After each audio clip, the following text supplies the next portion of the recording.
ఎన్ని ప్రాజెక్టులు ఎన్ని మింగేశావురా. అయినా ఈ పాతింట్లు ఎందుకుంటున్నాను తెలుసా? అదంతా ప్రజల్లో మన మీద నమ్మకం కోసం రా. 10% అభివృద్ధి చూపించి 90% మనం మింగేసిన ఇదేంటని ప్రజలు అడిగితే అపోజిషన్ పార్టీ మీద గింటేయచ్చు.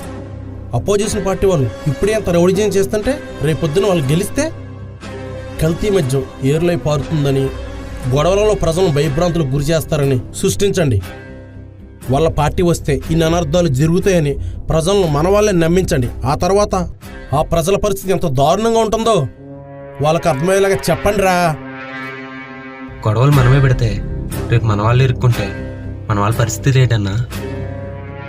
రాజకీయంలో మనం ఒక మెట్టు ఎక్కాలన్నా మనం ఒకరు తొక్కాలి. అది మనవాడైనా పరాయి వాడైనా. మన కోసం ఆ మాత్రం ప్రాణాలు ఇవ్వకపోతే వాళ్ళ కార్యకర్తలు ఎందుకు అవుతారా? నువ్వు వెళ్ళి ఆ పని